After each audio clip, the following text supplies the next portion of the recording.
Hi friend, welcome to my channel English Amar में। आज हम सीखने वाले हैं बहुत ही इंपॉर्टेंट, जिसमें कि एक वर्ड के दो मीनिंग होते हैं और दोनों मीनिंग जो है बहुत अलग अलग हैं और हम लोग पढ़ने में बहुत कठिनाई महसूस करते हैं। और आज ही अभी हम इनको समझकर और ट्रिक के माध्यम से याद कर लेंगे। आइए देखते हैं कैसे। जैसे कि ये लिखा है रो, ROW। रो माने होता है कतार, पंक्ति या झगड़ा, विवाद। यानी कि रो माने दो चीज होता है, कतार, पंक्ति। यानी कि जब लोग लाइन लगा के खड़े होते हैं तो वहां पे क्या होती है, कतार बनती है, पंक्ति बनती है, और उसको एक और बोलते हैं रो, झगड़ा। ये हमने कम सुना है, झगड़ा ये विवाद होता है, इसको भी जो है रो बोलते हैं। अब इसको याद करने के लिए हमें क्या समझना चाहिए, इसमें ये समझना चाहिए कि जब भी हम देखते हैं कि कहीं पर जब लाइन लगाई जाती है, लाइन लगती है कभी सिलेंडर के लिए, कभी किसी काम के लिए या किसी समस्या में को फॉर्म जमा करने के लिए जब लाइन लगती है तो वहाँ पे क्या क्रिएट होता है, आप भी समझ सकते हैं, वहाँ पर विवाद क्रिएट हो जाता है। कोई उसके आगे खड़ा होने का प्रयास करता है, कोई उससे आगे खड़ा होने का प्रयास करता है। इसका मतलब क्या है कि जहाँ पर कतार पंक्ति होगी वहाँ पर झगड़ा और विवाद जरूर होगा। तो इसको कैसे बोलेंगे, रो में रो हो जाता है।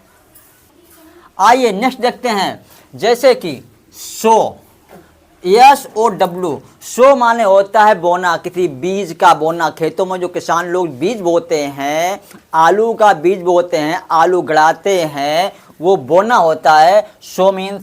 और मादा सुअर भी होता है। मादा सुअर मतलब जिसको बोलते हैं सुअरिया, ये भी होता है। तो इसको हम दोनों को एक शब्द को कैसे याद करेंगे, इसको ये याद करेंगे कि हमारे क्षेत्र में जो है, जो यूपी में आलू बहुत पैदा होता है, तो आलू को जब बोना होता है तो जब ये मादा सुअरिया वगैरह या सुअर जो आते हैं, ये हमारा बोना क्या कर देते हैं, पूरा बिगाड़ देते हैं। क्योंकि आलू जो होता है, आलू का पीस जमीन के अंदर गड़ा होता है और ये जब भोजन की तलाश में उसको जो है हमारा जो है खेत को बर्बाद कर देते हैं। तो इसको कैसे याद करेंगे, जैसे कि सो ने हमारे खेत का सो बिगाड़ दिया। मतलब इस सुअर ने हमारे खेत का जो बोना था, जो बीज बोना था, वो बर्बाद कर दिया। सो ने खेत का सो बर्बाद कर दिया। और आइए नेक्स्ट देखते हैं, रिफ्यूज, REFUSE। रिफ्यूज में मतलब होता है मना करना, किसी चीज को मना करना। और क्या होता है, कचरा या अपशिष्ट होता है, घर में जो कचरा निकलता है, अपशिष्ट निकलता है, उसको भी हम रिफ्यूज बोलते हैं। तो इसको याद करने के लिए हम क्या करेंगे, रिफ्यूज। कोई भी कचरा डालने के लिए या किसी कचरा फेंकने के लिए सब लोग मना करते हैं। किसी के यहाँ कचरा अगर गेट पर कचरा या अपशिष्ट अगर फेंक दिया जाए, वह क्या करेगा, वो तुरंत मना करेगा। तो मतलब जहाँ पर रिफ्यूज आएगा, कचरा को सभी लोग फेंकने से घर के पास मना करते हैं, यानी अपने घर के पास कचरा फेंकने के लिए मना करते हैं। और नेक्स्ट देखते हैं, टीयर, टीयर। टीयर में होता है आंसू।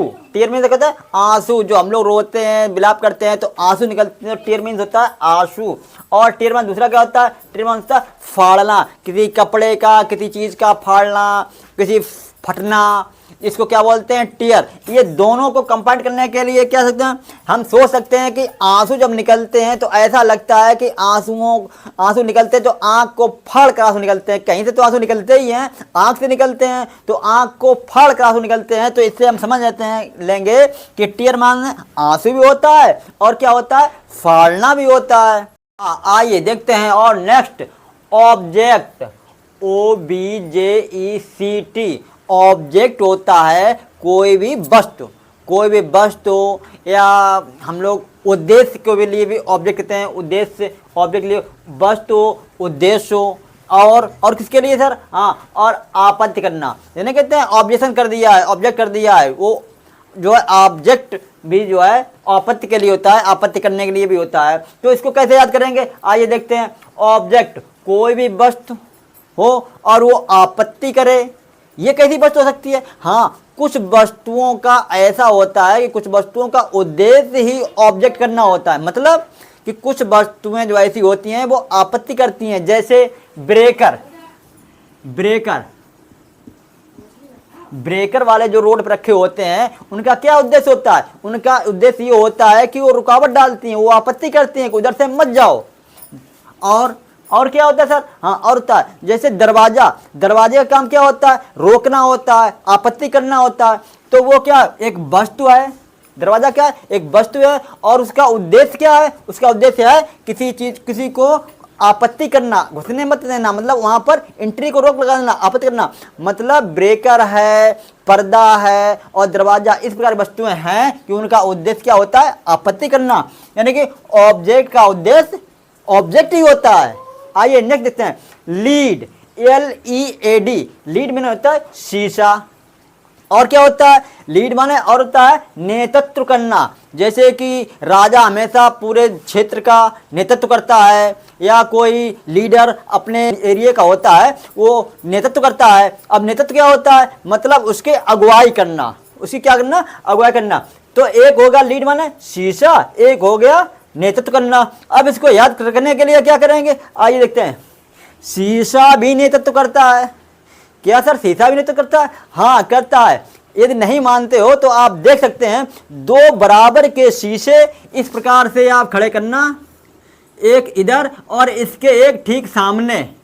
दो शीशों में आपस में देखना, जो दो शीशे होंगे उसमें अनंत तक दिखाई पड़ेंगे शीशे शीशे शीशे लाइन से, और इधर भी दिखाई पड़ेंगे, शीशे के अंदर शीशा, शीशे के अंदर शीशा। दो शीशों के अंदर सैकड़ों शीशे दिखाई पड़ सकते हैं देखोगे तो इससे क्या पता चल रहा है कि जो ये जो आगे वाले शीशा हैं उन अंदर वाले शीशों का क्या करता है? नेतृत्व करता है। मतलब ये शीशा जो है, ये इसके अंदर भी एक शीशा दिखाई पड़ेगा, इसके अंदर भी एक शीशा दिखाई पड़ेगा, इसी प्रकार इसमें भी शीशा दिखाई पड़ेगा, ये अंदर शीशा। यानी कि जो आगे शीशा खड़े हुए हैं वो क्या कर रहे हैं? नेतृत्व कर रहे हैं। इससे हमें याद कर लेना है कि लीड मतलब क्या होता है? शीशा होता है और उसका क्या होता है? नेतृत्व करना होता है। उम्मीद है ये जो है मीनिंग आपको अच्छे से ट्रिक के माध्यम समझ में आ गए होंगे। यदि समझ में आए हों तो वीडियो को लाइक करें, चैनल पर पहली बार हो तो सब्सक्राइब कर लें, और इसी के साथ फिर मिलेंगे। जय हिंद।